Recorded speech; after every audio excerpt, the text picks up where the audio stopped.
Yo, what is going on, guys? Tuft here, and today I am doing the 2016 Cologne Team Picm Challenge video. I'm going to be doing my predictions for the entire tournament, hopefully having this video up every single day throughout the tournament. This one, obviously the first day predictions, the video is able to go up a little bit early because we have the bracket already set up for us and all the new stickers and stuff just came out.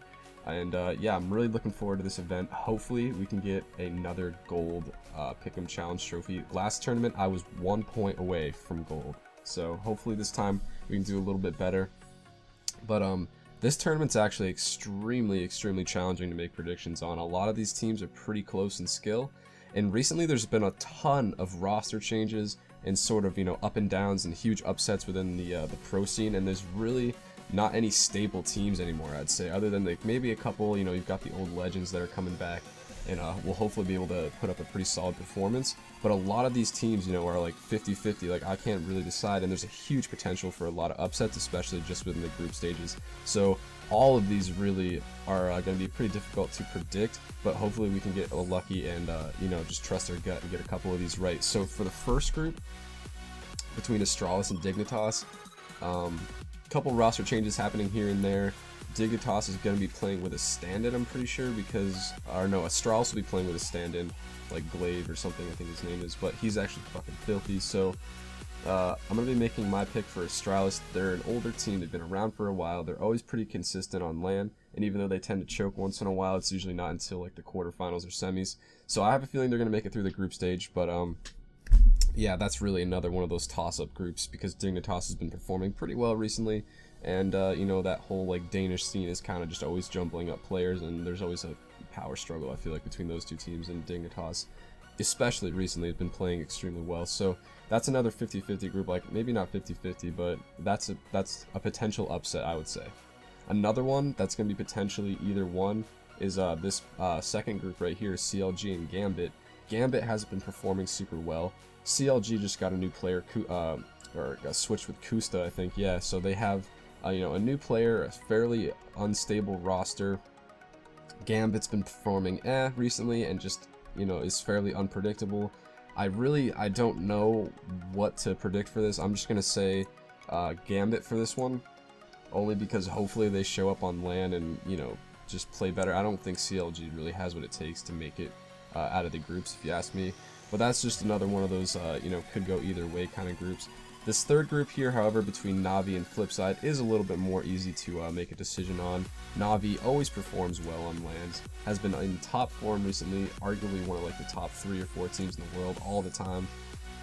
And so I think it's pretty easy to say that Navi will definitely make it out of groups. And this is probably the only group that I'm like 100% certain on as far as the pick goes. So yeah, you can bet your balls that Navi is going to be making it out of the groups, and that one I'm almost fairly certain of. Ninjas in Pajamas versus Optic Gaming. This one is a little I'm like not sure. Like, Optic's been playing really well, arguably one of the better teams in North America at the moment. Has been performing extremely well with their new player Mixwell, and their lineup's been doing pretty decent in online and LAN events recently in North America and internationally. So you know, this is the first time they've managed to qualify for a major, and I think they're going to have, you know, something to prove being there. And especially since they're now labeled as one of the better North American teams, I think they're going to want to make a pretty solid run in this tournament, and there's going to be a lot of motivation and, you know, will to win there. But NIP, the legends, like the gods of CS, like everyone knows who NIP is. They always perform on LAN. They've always made it like to the semifinals, I think, in majors at least, or majors. At least they qualify. I'm pretty sure there was some statistic that they like always make it to at least the semifinals or finals in a major. I think that record was actually broken like a couple majors ago, but anyways, NIP notorious for doing well on LAN events, like pretty much the legends, like the gods of CS, so I don't think they're going to be, you know, going out in the groups by any means. So hopefully NIP can turn up on LAN here and put out a good performance and make a pretty solid run in this tournament. I'm a, like, an NIP fanboy, and I don't, you know, I hope they do well. They deserve it, and hopefully they can make a, you know, pretty decent run in this tournament. That would be sweet. And that brings us to group number 5, Liquid and Envious. This is another pretty tough one. Liquid just got a new player, JDM. I'm pretty sure Simple's playing with them for the major, so they're gonna have like 2 oppers, which is gonna be a little weird. Not sure how that's gonna work. They've also got Hiko and like the Clutch God, all that stuff. Like some of the better players in North America are currently on this roster, and obviously they've got Simple, who can turn up pretty much at any time. Envious is performing, you know, mediocre at the time. There's a lot of controversy over, you know, certain players in their team not being in top form. You know, we've got Devil and Kenny S, who have been, you know, pretty much a flip of the coin whether or not they turn up and play well in each of their matches. So this one, I think there's a high potential for an upset here. Team Liquid never really making it very far in majors, and so I think they have a lot to prove, especially since they've just picked up new players and their roster is probably the strongest it's ever been. So I'm going to say this is one of the highest likelinesses for an upset. So I'm going to go with Team Liquid here, only because being from North America, I got to have at least one NA team making it out of the groups, and I think Liquid is the best one to do that. Optic obviously is a pretty high contender as well, but playing against a team like NIP, who has notorious performances on LAN, I'm not sure if they have a decent chance. They might be able to make something happen in the losers bracket, but NIP I think is definitely going to be making it out of that group, at least for day one. I'm not sure exactly how the bracket works for this versus group stage day 1, 2, day 3. You know, how teams get eliminated, if it's a round robin, what teams are playing what. I think it's these 4 teams, these 4 teams, these 4 teams, and then the last 4 teams. So hopefully Optic and Team Liquid aren't the 2 teams that have to knock each other out, and only one NA team is obviously going to make it out of the groups, but hopefully between the 2 of them, one of them is able to make it out. That would be pretty sweet. VP and Mouse Sports. This is another one that's really, really hard to predict because both teams have been having extremely poor performances recently. Mouse Sports got, you know, absolutely rocked. I think it was in like ECS or E-League or something, where they just got blown out by Flipside, and that was a match that they definitely should have won, and like they had the chance to qualify for the playoffs for that, and they just choked pretty hard. VP has been in a huge slump recently. Like no one really knows what the hell's up with VP. They haven't played in like 20 or 30 days, I don't think. I haven't seen any of their matches recently. They're playing right now actually in E-League, I'm pretty sure, but I have no idea, you know, anything about their form. I don't think anyone really knows, which could be good for them, because if they've been going hard and they're training and they're getting back up into decent form, and no one's played against them, no one knows, they could be working on new strats or anything like that. And since we just don't know so much about VP, and we've seen Mouse Sports play a lot recently, I think that's why VP has a better chance of making out of this, or at least winning this match between Mouse Sports and them. But really, that one could go either way as well. Mouse Sports, obviously, players like Nico, and, you know, all of the, you know, stars of that, like German, Belgian, you know, whatever it is, I'm not exactly sure. But, you know, those guys, you know, have a good potential to upset against Virtus Pro. But honestly, you've got the legends. This team's been together forever.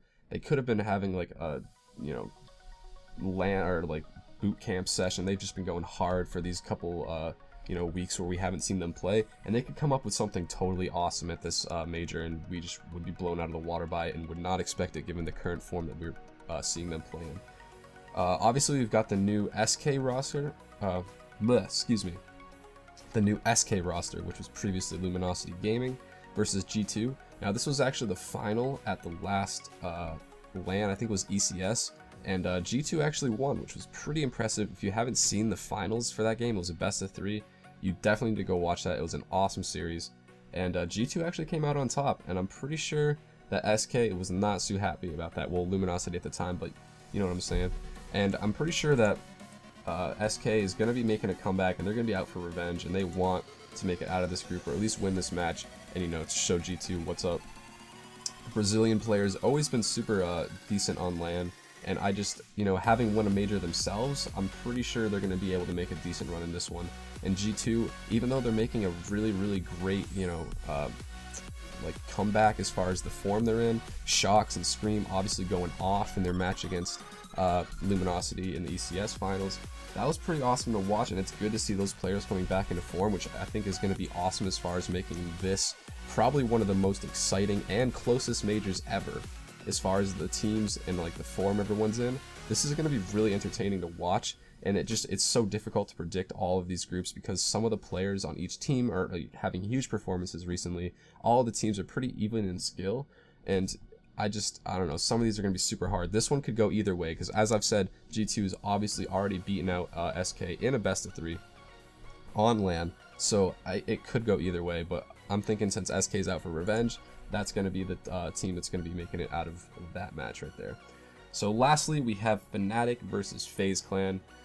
Both teams arguably doing, fairly well recently. Fnatic obviously has Olafmeister back, which is pretty big news. He hasn't been playing in a while, but if there's anything that could be said about Olafmeister, previously one of the best players in the world, if not the best, like most people would say he was at one point on top of the game, literally the, #1 player.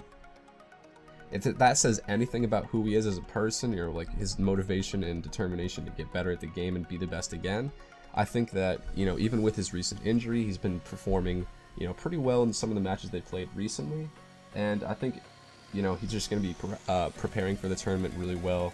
And I think he's going to come back, better, if not in the same exact form as he was before he had his injury. So for that reason, I think Fnatic is going to be the victorious ones out of this group. FaZe Clan obviously having some decent performances as well recently, but I don't think they have what it takes to beat Fnatic, at least in the group stages. So hopefully these predictions come out somewhat, good, because I really, like I said, some of these are huge potentials for upsets. Hopefully we can predict those right, but these are my final predictions for the group stage day 1, which will be happening on July 5th, a couple days after this video goes up. So to repeat, we've got Astralis, Gambit, Na'Vi, NIP, Liquid, Virtus.pro, SK, and Fnatic winning their first day group stage matches.